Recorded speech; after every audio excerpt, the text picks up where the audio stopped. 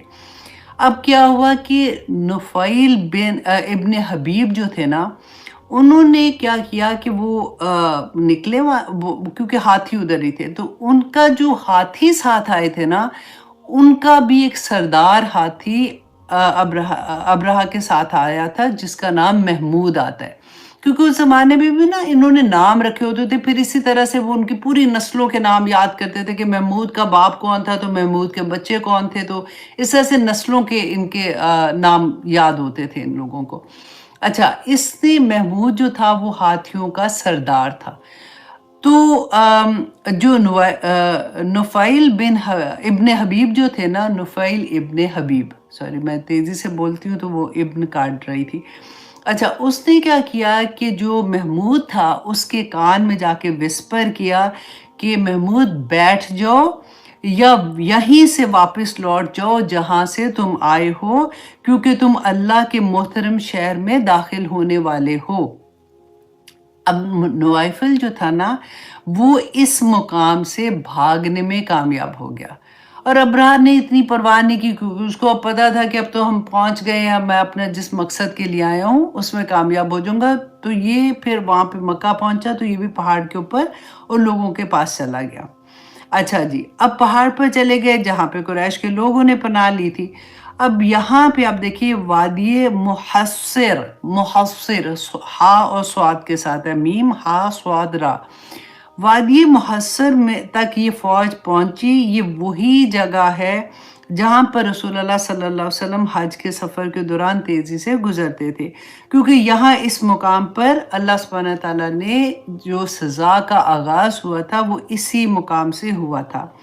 اچھا، اب یہاں پہ آپ دیکھیے کہ ہاتھی جو تھے نا، انہوں نے آگے جانے سے انکار کر دیا وادی محصر میں، کہتے محمود بیٹھا، باقی سارے ہاتھی، کیونکہ وہ سردار تھا، وہ باقی سارے ہاتھی بھی بیٹھ گئے۔ اب لوگوں نے بڑی کوشش کی، آرمی اس کی تھے، ابرہہ نے کہا کہ ان کو چین کرو اور ان کو اٹھاؤ زبردستی۔ اچھا، جب وہ اٹھاتے تھے سارے ہاتھی ساتھ اٹھ جاتے تھے، اور جیسے ان کا منہ یمن کی طرف کرتے تھے تو وہ چلنا شروع ہو جاتے تھے، جیسے مکہ کی طرف کرتے تھے پھر وہاں نیل ڈاؤن ہو جاتے تھے، بیٹھ جاتے تھے۔ اب ان فوج کو سمجھ نہیں آ رہی تھی کیا کریں۔ اب کہتے کچھ دیر کے بعد انہوں نے دیکھا کہ محمود اٹھا، اس نے اپنا منہ یمن کی طرف کیا اور بھاگنا شروع کیا، اور جیسے محمود بڑا ہاتھی جو ان کا سردار تھا وہ بھاگا، پیچھے سارے ہاتھی بھاگنے شروع ہو گئے اور وہ یمن کی طرف بھاگ رہے ہیں۔ اب ابرہا کو یہ تھا کہ کوئی بات نہیں، اس کی بھی پرواہ نہیں تھی، کیونکہ اس کو تو سمجھ آ گئی تھی کہ یہ پہاڑ پہ چلے گئے، ہم نے جانا ہے اور جا کے ہم نے جو کعبہ ہے اس کو گرا دینا ہے۔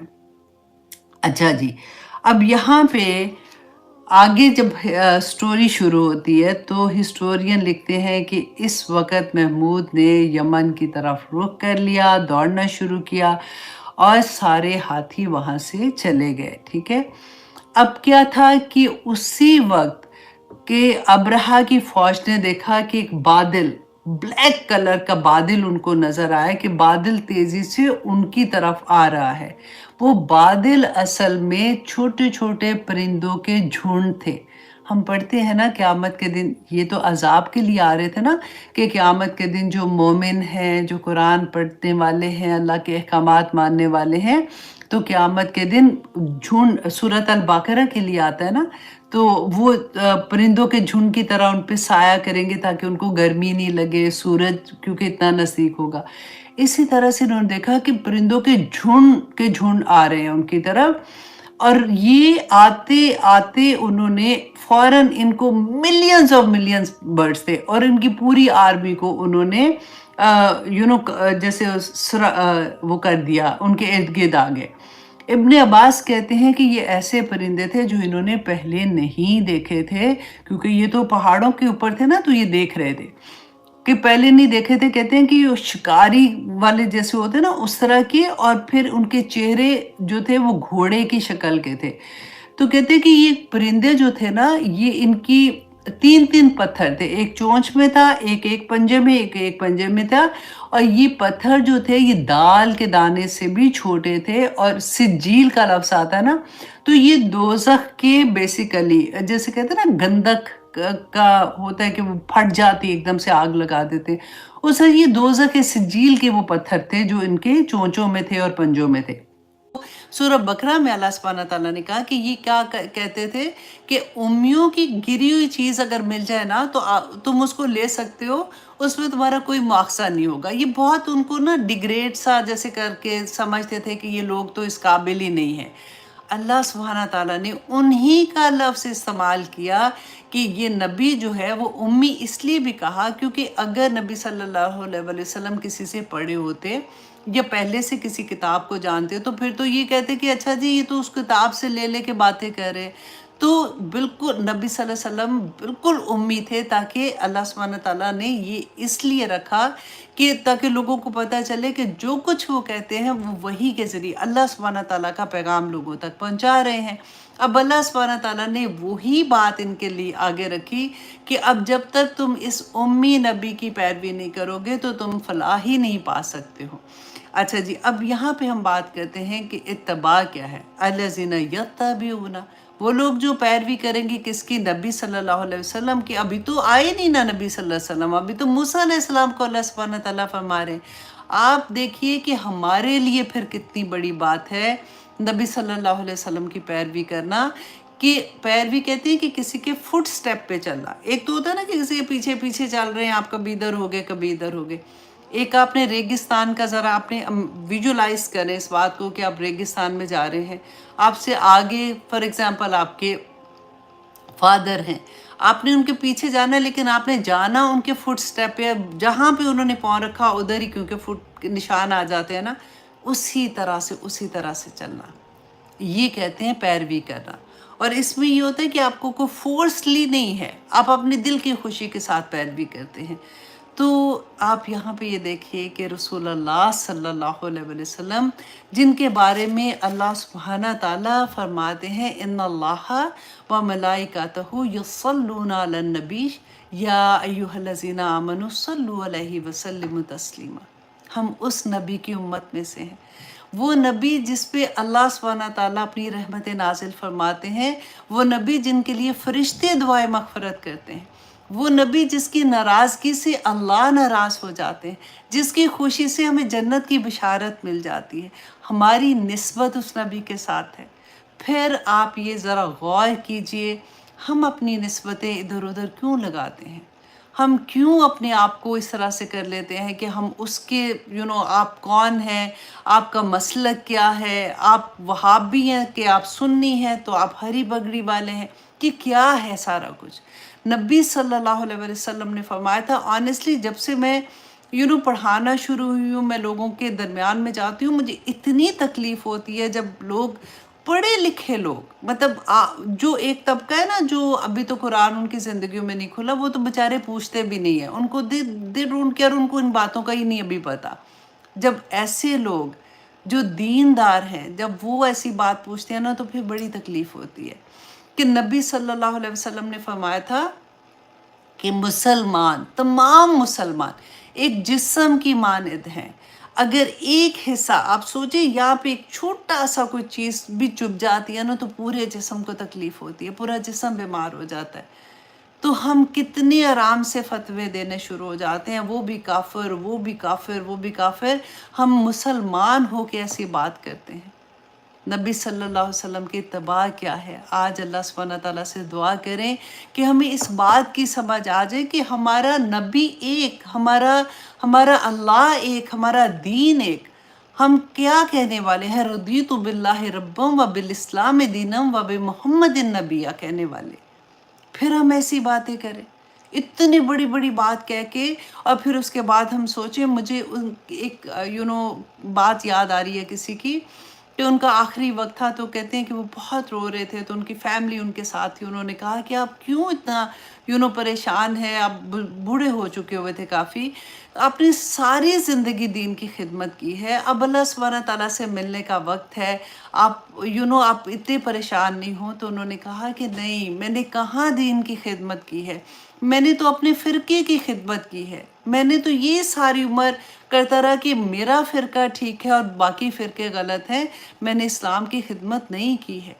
اللہ سبحانہ تعالیٰ ہمیں وسعت عطا کرے، ہمارے اندر محبت دے آپس میں، تاکہ میں ہمیشہ یہ کہتی ہوں کہ ایک انسان کو مسلمان کر کے دیکھو، پھر یہ اتنی بڑی بات کہنا۔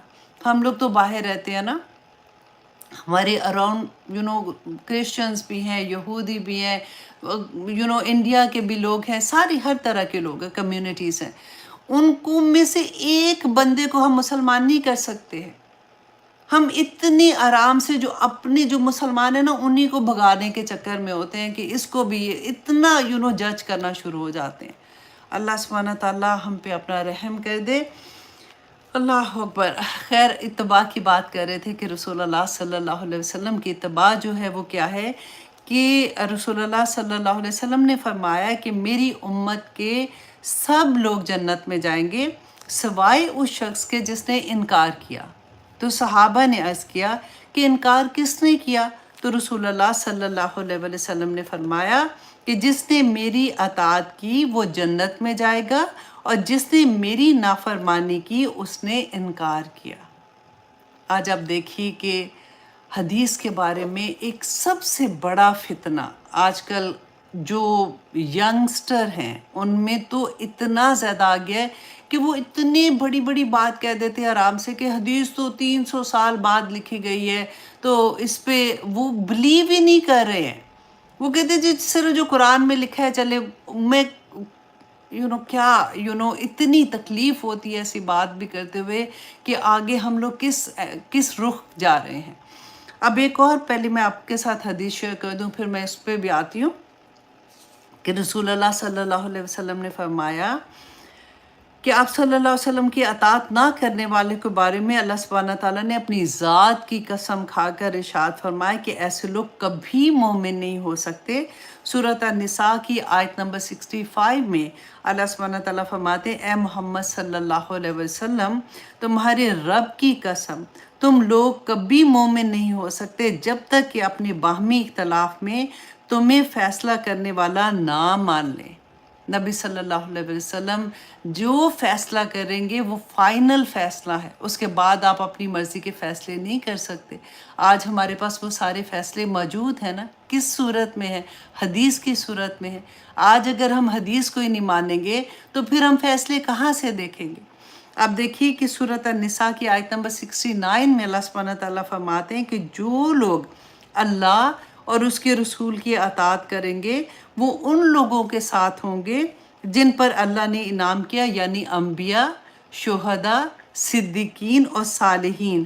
اور اللہ سبحانہ تعالیٰ فرماتے ہیں کہ کیسے اچھے ہیں یہ رفیق جو کسی کو میسر آ جائے۔ تو یہ ساری کی ساری بات جو ہے نا، یہ اتباع کے ارد گرد گھوم رہی ہے۔ آپ لوگوں نے یہ غور کرنا ہے کہ ہماری زندگیاں جو ہے نا، نبی صلی اللہ علیہ وسلم تو چلتا پھرتا قرآن تھے، تو اللہ سبحانہ تعالیٰ نے جو احکامات دیے، اگر ہم قرآن پڑھتے ہیں تو جب عمل کی طرف آتے ہیں تو ہم نبی صلی اللہ علیہ وسلم کی زندگی دیکھتے ہیں۔ ہماری زندگیوں میں خوشیاں کیسے سیلیبریٹ ہونی ہے، ہماری زندگیوں میں غمیاں کیسے ہوں گی، اس وقت ہم نے کیا کرنا ہے، ہمارا لین دین کیسا ہوگا، ہمارے حقوق و فرائض کی جو چیزیں ہیں وہ کیسی ہوں گی، یہ ساری کی ساری تو بینہ ہے۔ یہ ساری کی ساری نبی صلی اللہ علیہ وسلم کی سنت سے ثابت ہے۔ ہمارے وہ نبی جس نے ہمیں یہاں تک بتا دیا کہ پانی کیسے تم نے پینا ہے، اور اس سے پہلے تم نے کون سی دعا پڑھنی ہے، تم نے بیٹھنا کیسے، کھڑے ہونا کیسے، یہاں تک کہ باتھ روم میں جانے کی دعا بھی سکھا دی۔ تو پھر ہم یہ سوچے کہ ہم اپنی مرضی سے کوئی کام کر لیں تو کیسے کریں گے؟ اتباع کیا ہے؟ نبی صلی اللہ علیہ وسلم کے فٹ سٹیپ پہ چلنا۔ اور دیکھیے سنت جو ہے نا، وہ ایک تو وہ ہے کہ جو قولی ہے، جو نبی صلی اللہ علیہ وسلم نے فرمایا کہ ایسے ہے، ایسے جو ابھی ہم پڑھتے ہیں۔ ایک سنت وہ ہے جو نبی صلی اللہ علیہ وسلم کے عمل سے تھی، جو عمل انہوں نے کیے وہ نبی صلی اللہ علیہ وسلم کی سنت تھی۔ اور ایک سنت ہوتی ہے جس کو ہم کہتے ہیں سنت تقریری سنت ہے، جس پہ نبی صلی اللہ علیہ وسلم نے کوئی آگے سے آنسر نہیں کیا، انہوں نے بیسیکلی منع نہیں کیا، اور کچھ ایسی بات کہ نبی صلی اللہ علیہ وسلم مسکرا دیے کہ اس میں اوکے ہو گیا۔ تو اس طرح سے سنت کے بھی ڈیفرنٹ لیولز پہ بھی ہم بات کریں گے انشاءاللہ جہاں پہ آئے گی۔ یہاں پہ میں تھوڑا سا آپ لوگوں کو، کیونکہ ابھی پھر یہ ٹاپک بہت لمبا چلا جائے گا، صرف اس لیے کہ بہت ضروری ہے ان لوگوں کے لیے، کیونکہ اکثر ہم سنتے ہیں نا جب ہماری زندگیوں میں ابھی حدیث ہم نے نہیں پڑھی ہوتی ہے، کیونکہ قرآن تو چلے ابھی الحمدللہ ہم سب کی زندگیوں میں کھل گیا، ابھی تک اگر ہم نے حدیث کی کلاسز نہیں پراپر لینی شروع کی کہ حدیث جمع کیسے ہوئی تھی، حدیث کب لکھی گئی، تو ہم کوئی ایسے کہتا ہے نا تو ایک دم سے ہمیں آگے سے جواب نہیں دینا آتا کہ اب ہم ان کو کیا کہیں۔ تو دیکھیے کہ حدیث کے بارے میں کہ ایک جو غلط فہمی ہے اس کا ازالہ کیسے، کہ حضرت انس رضی اللہ عنہ کہتے ہیں کہ میں نے خود رسول اللہ صلی اللہ علیہ وسلم سے احادیث سنی اور لکھی۔ دیکھیے یہ حضرت انس کو فرما رہے ہیں رسول اللہ صلی اللہ علیہ وسلم کی زندگی میں، کہ رسول اللہ صلی اللہ علیہ وسلم سے سنی اور لکھی، اور رسول اللہ صلی اللہ علیہ وسلم کو سنا کر ان کی تصدیق کی، کہ اب ان کی زندگی میں انہیں سنایا اور ان کی تصدیق کی۔ اور حضرت عبداللہ بن عباس رضی اللہ عنہ فرماتے ہیں کہ ان کے پاس احادیث پر مشتمل کئی کتابیں تھیں۔ ترمذی میں ہے کہ جب عبداللہ رضی اللہ عنہ فوت ہوئے تو ان کے پاس ایک اونٹ کے بوجھ کے برابر کتابیں تھیں لکھی ہوئی، اتنی احادیث۔ ایسے نہیں تھا کہ 300 سال کے بعد یا 200 سال کے بعد اچانک لوگوں کو احساس ہوا، تابعین کو احساس ہوا اور انہوں نے لوگوں سے پوچھنا شروع کر دیا کہ اچھا تمہیں کوئی حدیث آتی ہے، تمہیں کوئی حدیث آتی ہے، تو حدیث لکھنی شروع کر دی۔ حدیثیں پہلے سے موجود تھی، ان کو کتاب کی شکل دی گئی تھی، باقاعدہ کتاب کی جو شکل ہے نا، بالکل اسی طرح سے جیسے قرآن آج جو میں اور آپ قرآن دیکھتے ہیں نا، یہ تو حضرت ابو بکر صدیق کے زمانے میں